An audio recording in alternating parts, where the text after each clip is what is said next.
The word culture refers to the way of life of people. What did they eat? What kind of occupations they participated in? What kind of dressing styles they had? And when this culture reaches its highest stage, we call it as a civilization. Today, in this video, we're going to explore about one such civilization that fascinates everyone. Historians, archaeologists, students, teachers, everyone alike. And this civilization, disappeared mysteriously around 1300 BCE. And historians, archaeologists, they give various reasons for such a mysterious uh, disappearance. Many say that it's because of Aryans who invaded the cities and destroyed their cultures, and many other theories also we have, such as flooding of their cities by the Indus River, earthquakes, and various other theories. Today, we're going to explore all those details, how far they are relevant, and how far they are not relevant. So, this Harappan civilization that we're talking about, it's based on the first city that was discovered, which is called the Harappa. So let's get into the timeline of events from the present to the past until the Harappan civilization. Right now, we're in 2025, and the most recent historical event in India's context is the year 1947, when India became independent from the rule of the Britishers. And before that, we've had the British rule for around approximately 200 years. And then prior to that, we had the Mughal Empire, who ruled India from 16th century to the 1850s. And then before that, we had the Delhi Sultans, in the form of the Delhi Sultanate, ruled by multiple dynasties. And before that, we had the Gupta age uh, around 240 to 579 CE, and this Gupta age, is called as the Golden Age, based on various developments and advancements that happened during that time period, in arts, architecture, and literature. And before that, we had the 16 Mahajanapadas, and out of which the Magadhan kingdom, ruled by multiple dynasties such as the Mauryan dynasty. And before that, we had the Vedic age, based on the philosophical discussions that were happening around this particular time period, from Vedas, Upanishads, Puranas, and various other things. And before that is what our focus is on. The Harappan civilization, it flourished around 2700 BCE to 1900 BCE. So let's look at the geographical location of such a civilization, that we call it as the Harappan civilization. If you look at this particular map, we have the Harappan civilization highlighted in blue color here.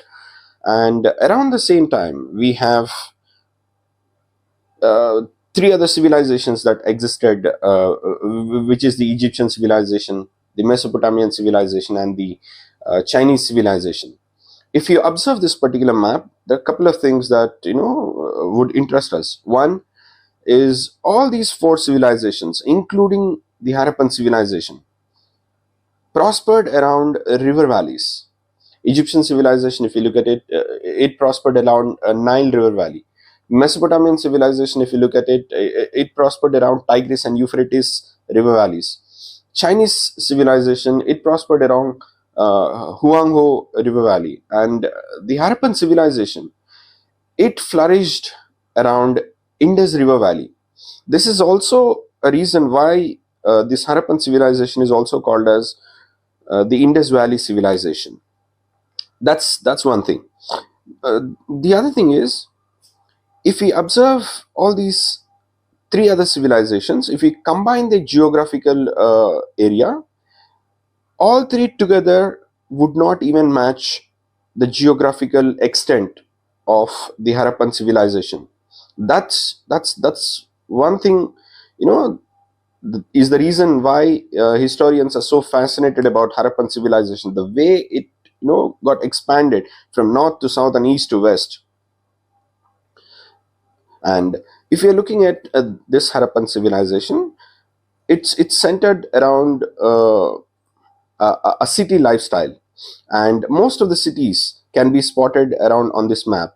Harappa here, Mohenjo-daro, Dholavira, Lothal. There are multiple other cities, and most of these cities, uh, in the form of artifacts, in the form of sculptures, in the form of various other things like burial structures, various other structures.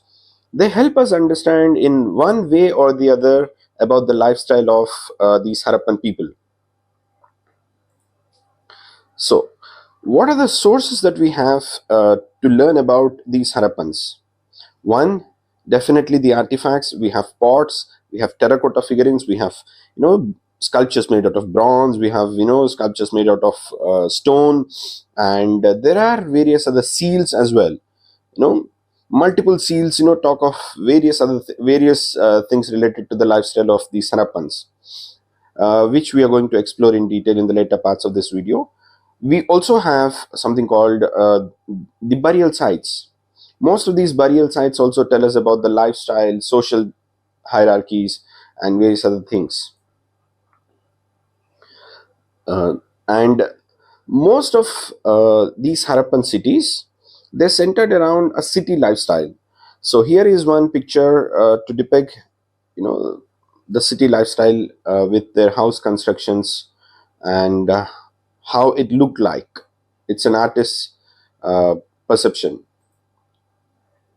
So let's start knowing various other things in detail. This Harappan civilization that we're talking about, it started around 6000 BCE, which is 8000 years from the present day. So this civilization started around 6000 BCE and ended around 1300 BCE. And this entire civilization and this entire time period, we call it as the Harappan civilization. And this civilization happened in three phases. The first phase, or the early phase, started around 6000 BCE and ended around 2600 BCE. This is where the initial happenings, the formative phase, as we call it, took place. Later on, somewhere around 2600 BCE, the urban phase of this Harappans started. This is where most of the advanced lifestyle that we are describing about the Harappan civilization happened, and it ended around 1900 BCE. And by around 1900 BCE, slowly we could actually spot or sense the decline of the culture starting to happen. And by 1300 BCE, we see the end of this particular civilization that we are so fascinated about. So first things first, what did they eat, and how do we get to know of what they have consumed?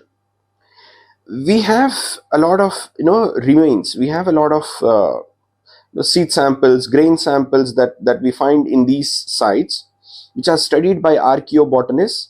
They help us understand what their consuming habits or food habits were. They ate a lot of plant and animal variety, including things like including fruit grains like wheat, barley, lentil, chickpea, sesame seeds. Also, we find millets from sites like Gujarat. One thing to observe is the finds of rice is very, very, very rare. Today, we consume rice in most parts of India as a part of our staple diet, but we do not find rice as part of their diet. Uh, we don't understand what could be the reasons for that, but rice is found in certain sites, not in the form of consumption practices, but in the form of ritual practices. That's what is one interesting aspect. The other thing is they also consumed animal meat from sheep, goat, pig, boar, deer, also gharials. They consumed meat from variety of animals. We do not know whether they have domesticated all these animals, or they've brought these meat from various other sites. We exactly do not know, because this written script that they've left for us, we do not understand. Now, if we look at their dietary practices, we've come to a conclusion that they must have consumed a lot of variety of food grains. But did they participate in some sort of farming?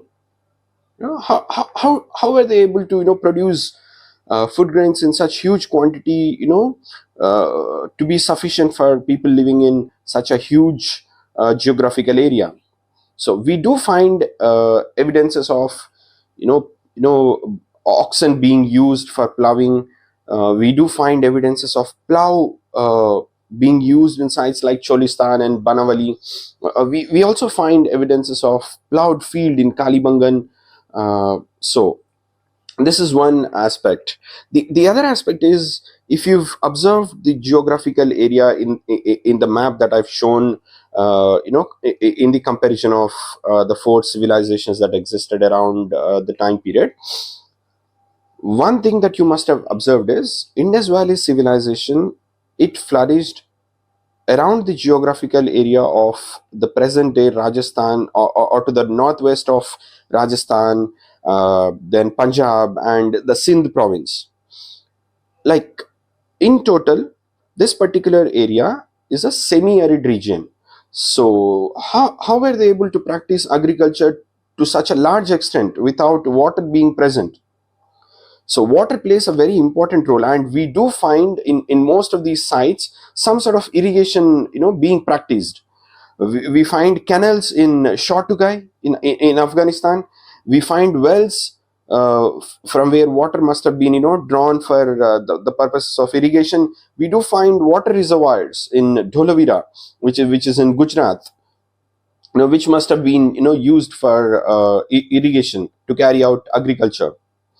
Now, if we look at a particular case study of a city called Mohenjo-daro, we understand quite a few aspects about the town planning and their lifestyle.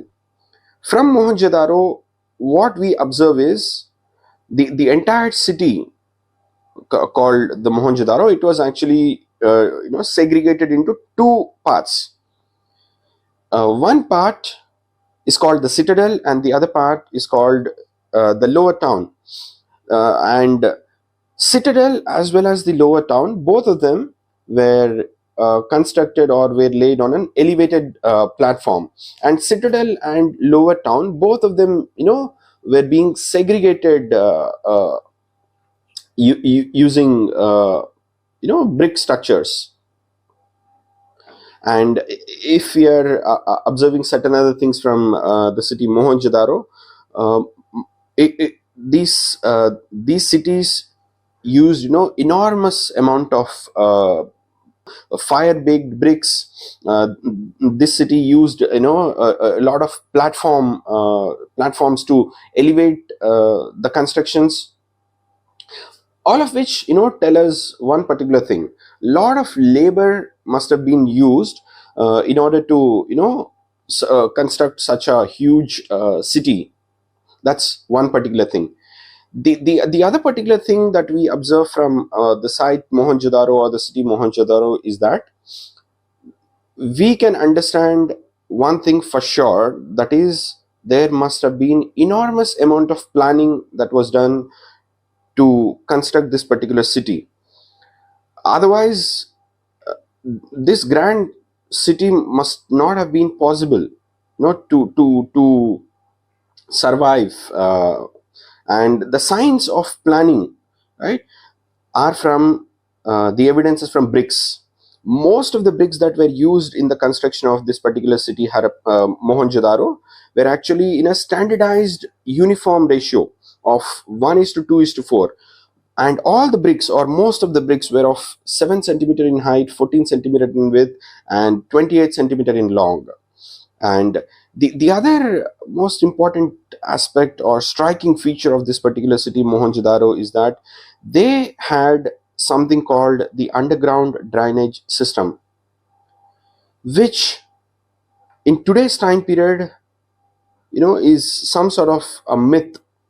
The underground drainage system that the Mohenjo-daro city had, it's flawless, it's unbelievable, and most of the city was constructed in such a way that it was it was it was first planned with underground drainage system, and then the streets were constructed right next to it, in a grid pattern, with every street cutting across each other in a right angle, and most of these houses were built right next to the streets.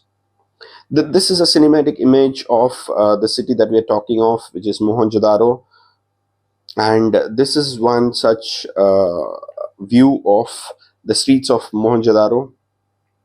And when we are looking at the architecture of the houses of most of the houses of Mohenjo-daro, we understand that most of these houses were for the purposes of residential reasons, and most of these houses were constructed in such a way that there is a courtyard right in the center, and rooms were constructed right around this courtyard, and most of these rooms were constructed around a courtyard, and this courtyard must have been used for multiple reasons or multiple purposes, like cooking, weaving, for various other reasons that they must have wanted to participate in.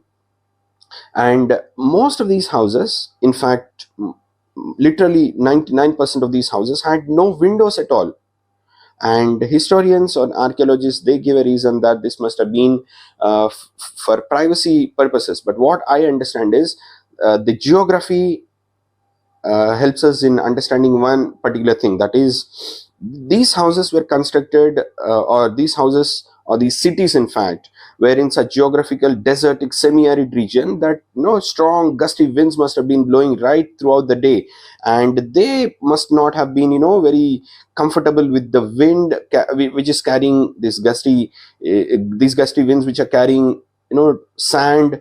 They did not want that sand to be entering into their houses through windows. Maybe that is one of the reason that they did not have any windows to their houses. That is one of the reason.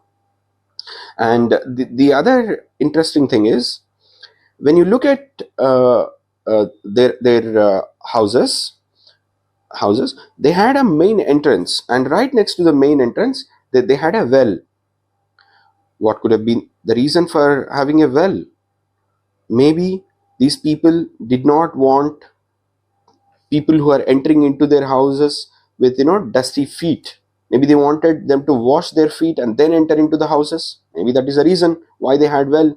The other thing is, the other striking feature of their houses is, most of these houses had a bathroom, and and and quite a few houses had staircases leading into the second story, and all of these houses had a system where they've connected their drain to the drainage system that is connected out onto the streets. And that's about the domestic architecture. And if we are looking at the citadel part, in citadel we do find some extraordinary structures like the warehouse, the great bath. And let's understand something called as the great bath, which is extremely talked about. The great bath, many scholars say that must have been used for some sort of special ritual purposes, for bathing. And this great bath, it's a structure with a large rectangular tank, and then this rectangular tank had a courtyard, surrounded by a corridor on all four sides, and this great bath had stairs leading into the tank on either sides from north and south. And this entire structure was constructed with mud burnt bricks, packed with gypsum. And this is the heights of their advancements. Gypsum and brick, the combination did not allow for any sort of a water leakage. That's interesting. There's no literal leakage of water from this particular structure even till today. And on all three sides, there were rooms, and there was a well in most of these rooms. And uh, and there's another thing here with this great bath. There was a huge drain which is constructed outside of this structure, and water from this tank would have been flushed out into the drain after the ritual bathing purposes, maybe. And and and we have somewhere around 8 bathrooms. What could have been the reason for such amount of or such so many bathrooms being used? What we can understand is, with the kind of architectural design, and with the number of bathrooms that we find, and the changing rooms that we find across, what we can understand is this structure, the great bath, must have been used occasionally, and people used it for ritual purposes. They must have taken a holy dip, and then they must have went into the bathrooms to change the clothes, or for some other reason. How do we know that? We understand all these things, that these rooms must have been used for changing their clothes or some other thing, based on the current practices that we follow. So then, if we are looking at the social hierarchy, did they practice any differences among themselves or not? We understand that through couple of things. One is through burials, and then the other is through the day-to-day items that people have used. From burials, what we understand is most of these dead bodies were laid in pits, and most of these dead bodies are laid in such a way that uh, that is nothing special from the kind of burial practices that we have today. That there's nothing special. It's as normal as we have it today. Some of the graves had some extraordinary things to note. Some graves had ornaments. Some graves had copper mirrors. Some of these dead bodies were buried with jewelry around them, including the dead bodies of men and women.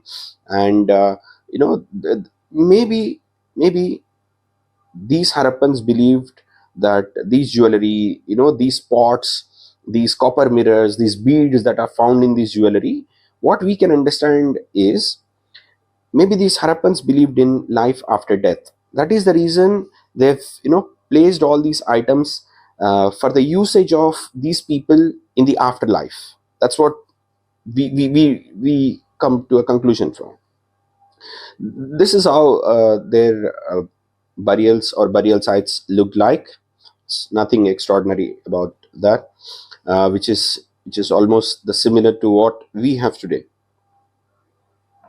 The other aspect to understand about the social hierarchy is, most of these artifacts that we find in the form of pottery, in the form of needles, flesh rubbers, in the form of pots, most of them don't tell us anything that tell us that there was a social hierarchy among the people.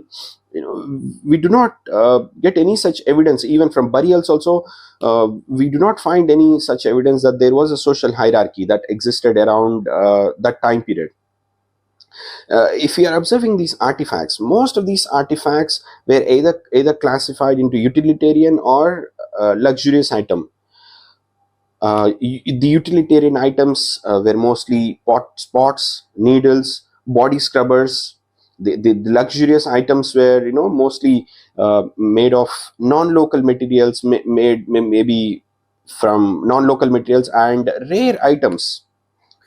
And one thing that confuses us even for today is the distribution of these artifacts. Most of these artifacts that we are talking about in the form of pots or luxurious items, the luxurious items, for example, are made out of a material called faience. The pots which are considered to be luxurious items are made out of an item called faience. And these items made out of faience or pots are used probably for perfume bottles, as perfume bottles, and these are found very rarely, like in the settlements like Mohenjo-daro and Harappa they're found, and they're not found in most of the other small settlements like Kalibangan. And one other thing that confuses us even till today is certain items made out of faience are used for regular day-to-day activities. So how do we classify which is a luxurious item and which is for a daily use? Items like faience, which are expensive, which is complicated in the preparation, is used for regular activities. How do we say this particular item was used by a group of people who are rich, and this particular item is used by the common man? How do we differentiate that particular thing? We do not have any clear cut evidence as to come to a conclusion that there was some sort of social hierarchy. Also, we do not find too many items made out of gold. We find them very rarely. That's another thing. Now, these are the kind of artifacts like pots and the other things that we find even till today in the National Museum of Delhi. If any one of you is interested, you can go have a look at all these items, and you'll be mesmerized for sure. Now, we're talking a lot about the different kinds of artifacts, different kinds of pots that were made. Now, what about the craftsperson? Definitely, there is a group of people in Harappa that existed, which is specialized in the craft work. How do we say that? I'll maybe give a brief explanation about that particular aspect. We find a lot of variety of items uh, that are made out of. We find items made out of stones like carnelian, jasper, crystal, quartz, statite. In fact, statite is a soft stone out of which multiple objects were made. Then we find objects made out of metals like copper, bronze, gold. We also find items made out of shells, faience, terracotta. We also find beads made with two or different type of stones cemented together with some sort of statite powder, and which is combined together. And we also find different shapes of items made. We find disc shaped items, we find cylindrical items, we find spherical items, we find barrel shaped items. We find enormous amount of craft work that can be seen. And we have a case study about the working of the crafts persons. I want you to have a quick look at this particular thing.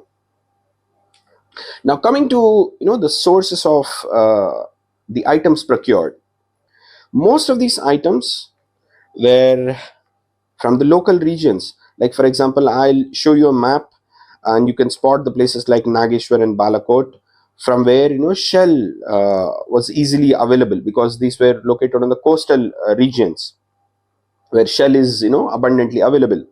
We also find places like Shortugai, from where lapis lazuli, like some sort of blue stone, was highly valued, was brought from. And then we have Lothal, from which carnelian was brought. We have statite brought from Rajasthan and Gujarat. We have copper metal and various other metals brought from Rajasthan. We do find evidences of gold being used. Maybe gold was brought from South India. These are all the local sources. And what about the contacts that these people had with foreign places like Mesopotamia, Oman, Bahrain? So this map is about the sites that I was discussing in the previous slide. If you could spot Nageshwar here, uh, then Balakot here.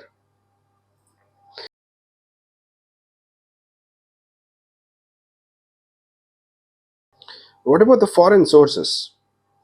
We do find evidences of metals like copper being brought from Oman.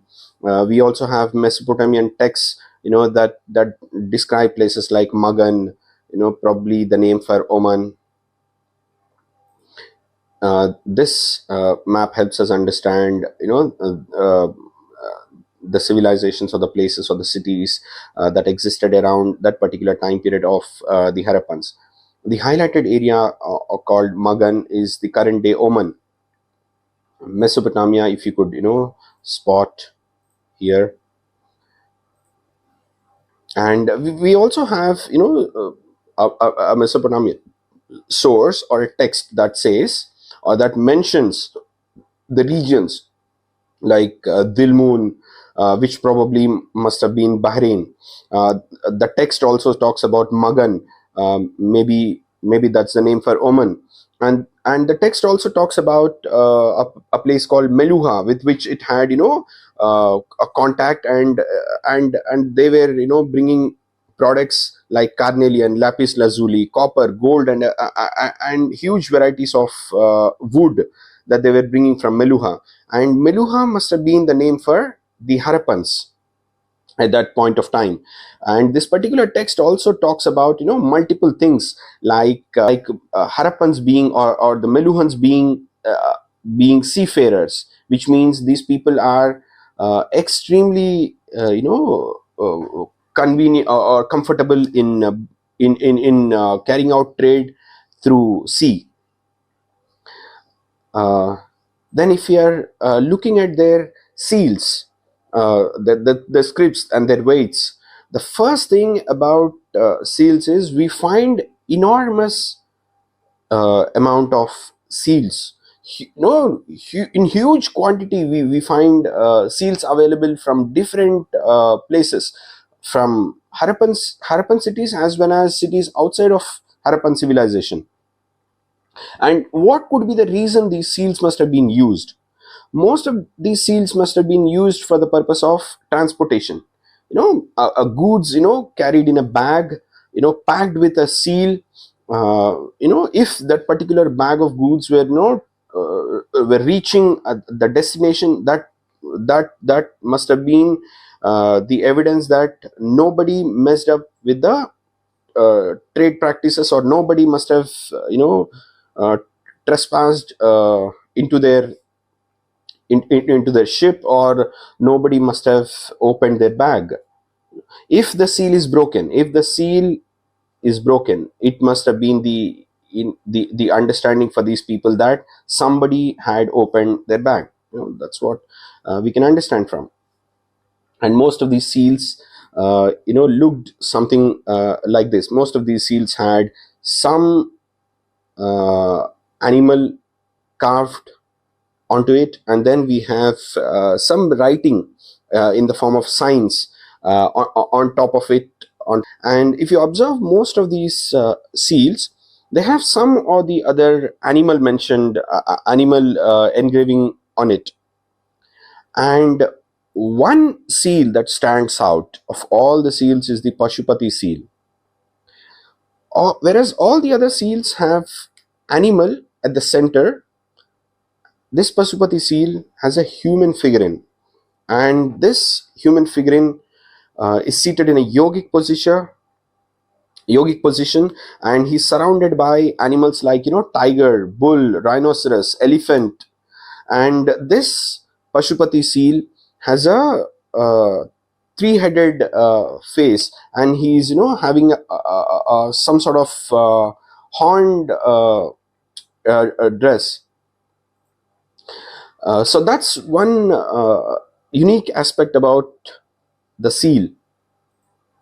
If you observe that particular seal and the current days Hindu religious practices, with Lord Shiva being at the center, there is a lot of similarity that we can actually draw from.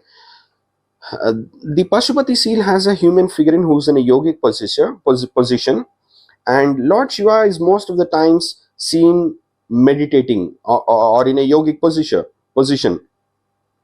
And Pashupati seal is surrounded by animals like elephant, and Lord Shiva's son has an elephant head. Pashupati seal is surrounded by tiger. Lord Shiva is most of the time seen uh, seated on a tiger's skin, right? And Pashupati seal has, an ox. Lord Shiva's vehicle is Nandi, which is a bull. What does it say? Does it say that this particular religious belief of those people, we are coming to a conclusion that this seal must have been used in religious beliefs. So if we are taking that as a point of reference, so did the people of Harappa and their religious practices and the current day religious practices of Hindu, do they coincide with each other, with the same person being at the center of this religious aspect? Is Pasupati the current day Lord Shiva?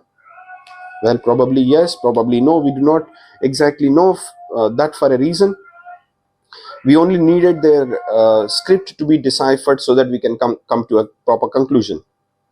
Then, if you're looking at their script, this script or their script had signs or symbols, carved on seals, which we do not yet decipher, right? And most of the script is written in such a way that at the top they started from the right side and they move on to the left side, and then in the next line they start from the left side and they come to the right side. How do we know that, right? If you observe most of these seals, at the left side of a seal in the topmost line, it appears that the signs are, or the symbols are, cramped for space, which means they've started from the right side and then they've moved to the left side. That is the reason they want to fit as many signs or symbols as possible. So that is the reason there's not much space left at the left side. And this particular script style is called Bostropheden. And these are some of the symbols uh, which are used in their seals. And now let's look at another interesting aspect about their weighing systems. We've come to an understanding that Harappans had definitely traded with people from different cities of Harappan civilization as well as people from outside their civilization, which means weighing systems play a very important role in transporting goods, correct? Now we do find weights of 16, 64, 160, 320, 640, which are like multiples of 16. We do find weights in this order. We also find weights of lower denomination like 1, 2, 4, 8, 16, 32. Most probably these smaller denomination weights must have been used for weighing things like jewelry or beads. So that's the understanding. Now with all this kind of planning, this kind of huge activity that is going on in terms of weighing, in terms of scripts, in terms of seals, in terms of various aspects, was there a central authority that is giving them directions about each and every aspect of their lifestyle? Was there a central authority? We exactly do not know whether there was a central authority or not, but what we can understand is, with the uniformity that was shown in terms of the ratio of making bricks, which is from Jammu and Kashmir to Gujarat, had a similar standardized measurements in terms of making these bricks. Also, most of these seals which were found in places like Jammu and Kashmir, Gujarat, Rajasthan, Sindh, most of these seals looked almost the same, with an animal figure at the center and then a script in which symbols were used. So based on these kinds of things, also the kind of or the amount of labor that was mobilized to have this sort of structure, this sort of structural construction at the top, what we can understand is there must have been definitely some some authority at the center.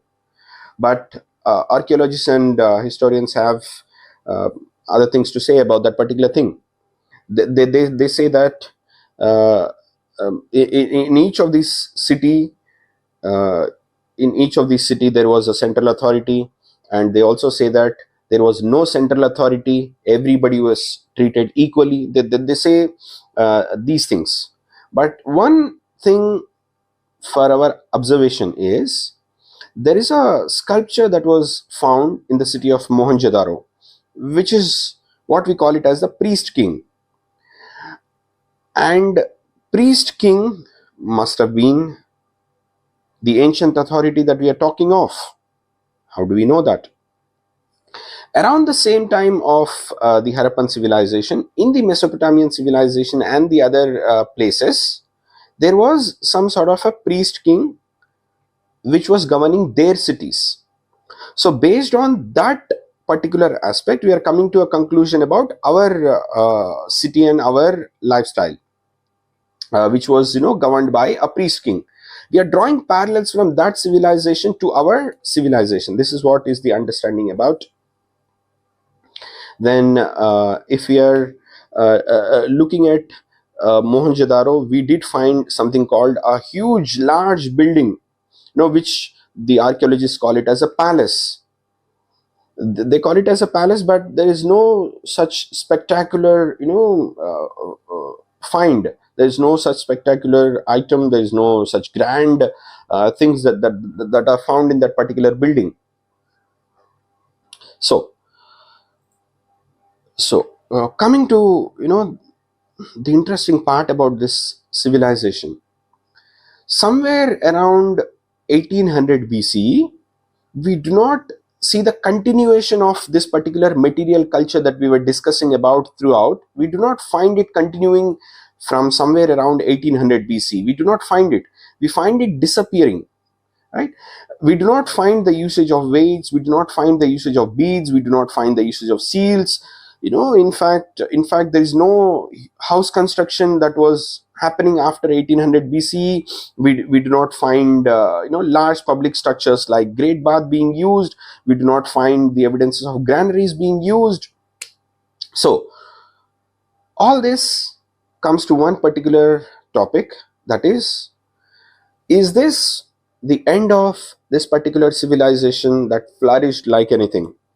Is 1800 or somewhere around 1800 BCE the end point or the starting of their end, right? So what could be the reason? What could be the reason, or what could be the reasons for the decline of their civilization? Historians give multiple reasons for that. They say climate change could have been the reason for their decline. They also say the deforestation that was carried out by these Harappans led to their destruction of their cities. They also say that the Indus River flooded extensively, destroying their cities. They also say that desertification of land happened, and that is the reason why that civilization or the culture did not continue. But if we observe, or if we put our minds into activeness, we understand that all these reasons could have been the reasons for the destruction of one or the other particular city in separation, but not the entire civilization's destruction. These reasons might not have been the factors that played a part in destroying the entire civilization. That might not have been possible. But then, so what is the reason for the destruction of their city? Many historians say that there is a race from Central Asian steppes called the Aryans. They were the ones who invaded the cities of these Harappans, and they were the ones responsible for the destruction of their culture. How far is this true? Were these Aryans in such huge number that they were able to invade an entire civilization from north to south, and were able to destroy their entire city? And where is the evidence for that? That lakhs and lakhs of Aryans have come from Central Asian steppes uh, to Harappan sites? Where is the evidence for such a huge migration? The other aspect is the subsequent civilization that we take for reference is the Vedic age. And in Vedic age, we do not have any literary evidence that says that we are the ones who have destroyed the cities that existed prior to us. There is no mention of anything like that. Also, if the subsequent civilization, which is the Vedic civilization, and the people who lived in their time period are the Aryans, who came from Central Asian steppe region, which is their homeland, which is what is their homeland. If at all these Aryans have come from Central Asian steppes to Ganga River Valley after destroying the Indus Valley cities, won't they mention about their own homeland? Won't they talk anything about their own original homeland? In fact, it's in the human DNA or in the human nature that whenever a particular group of people move from one place to the other place, they definitely talk about their original homeland, because it is in their DNA that they are so emotionally connected about their own homeland. We find this particular aspect being mentioned by Jews. Jews always considered Israel to be their homeland, even during the times of the construction of pyramids, during the times of Ramses, during the times of Moses. They definitely discussed about their homeland, which is Israel. Similarly, we do have such kind of discussions happening in other civilizations, that their original homeland is somewhere else. But why are we missing this particular part in the Vedic people, that their original homeland is the Central Asian steppes? Why are we missing out on this? So is Aryan invasion theory really a myth? Or I for one do not come to a conclusion regarding this particular aspect. Now, about such a great civilization that existed around this particular time period from 6000 BC to 1300 BCE, how did we come to know about?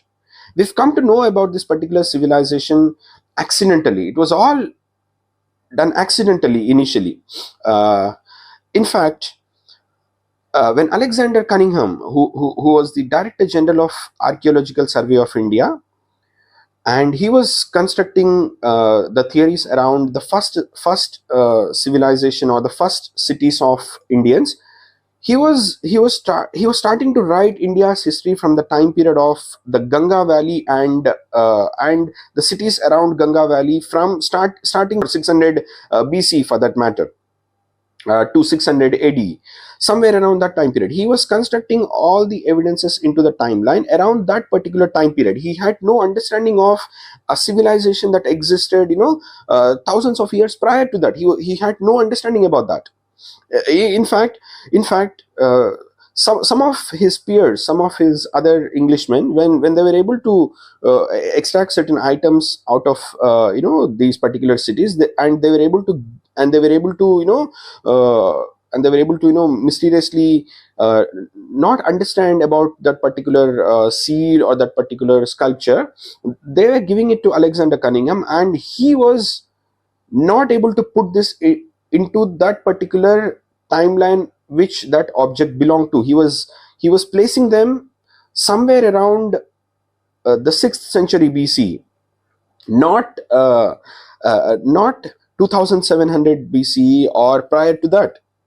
In fact, these objects belong to that particular time period, not 600 BCE and something like that. Reason is, most of these Europeans, most of these Britishers had an understanding that there was no civilization that existed prior to the civilization that happened around 600 BC. That is what their understanding was. That is the reason for their confusion. Now, Later on, what happened was many archaeologists came onto the picture, like Dayaram Sahani, like R.D. Banerjee. They started, finding more and more about these particular cities, and then in 1924, John Marshall, the Director General of Archaeological Survey of India, he was able to announce, with all these finds of these archaeologists, he was able to announce to the world that there was a civilization that existed in India prior to the first cities around Ganga Valley. So then the whole world knew about this particular civilization, and works started around that particular area. And if we observe another thing, uh, is that the other thing is that Mortimer Wheeler, he was the one who started something called stratigraphy, and this particular aspect called stratigraphy in archaeology actually helped in placing uh, these artifacts that were found in a proper timeline of that particular object. And he was the one who brought precision to the archaeological survey in a way that it was done. Now, what are the problems that these archaeologists faced during their time period to put these items into their correct timeline? One is, most of these artifacts, or most of these archaeological evidences are based on objects like pots, objects like terracotta structures, or objects based on stone. They found scripted seals, or seals with scripts, but they are not able to decipher what is written. That is one problem. What it actually meant, what did that sign or that symbol actually meant, these archaeologists are not able to understand even till today. That is one problem. The other aspect about this particular civilization is, most of the people who continued to live after the cities have been destroyed, they randomly used to find objects, washed from the rivers, and they did not know what to do with those particular objects. And most of these objects were recycled, the recycled, and must have been used by those people with a different shape or a structure with that item that was originally used by these Harappans. That's another problem. Most of the wealth of these artifacts was actually lost in time period. Whatever is left is actually help us understand uh, that particular time period history in a limited manner. And we find seals and sculptures and structures which are broken mostly, which are thrown away mostly, and through those only we are able to construct a lot of story around this particular civilization. Imagine what would happen if most of these items are found by these archaeologists exactly the same way that were originally used. That's one thing. The other thing is, what if all that symbols and script that is that is deciphered, what if that entire script is deciphered? We would venture into something called an extraordinary civilization, which for all these years was not known. That's another important thing. The other problem with this Harappan civilization is, we do find objects like this particular figure that is shown on the screen at the top. We do find this particular thing, which is what archaeologists call it as a mother goddess, which they say that it's a symbol, it's a figurine of a female goddess. We exactly do not know, was this used for religious purposes, or was there religious practice mainly centered around women? We do not exactly know this particular aspect. We also have problems in understanding about the aspect that was discussed earlier regarding Pashupati seal and the religious issue that was surrounded around it. Uh, what we understand is the later civilization, or the subsequent civilization of Harappans, were Aryans and the Vedic age. Their main deity, or one of the main deity or the god, was called Rudra. So they do not mention, or they did not mention anything about Pashupati. So that's a confusion. Was this a continuous thing? Was Pashupati the later Vedic gods Rudra, or was Pashupati in continuation have transformed into Lord Shiva? We exactly do not know anything about that. So there are certain other confusions and problems regarding this particular civilization in understanding the entire history. So I hope in this video we've explored quite a few of those aspects about their civilization, their lifestyle. I hope you enjoyed this particular video. Thank you.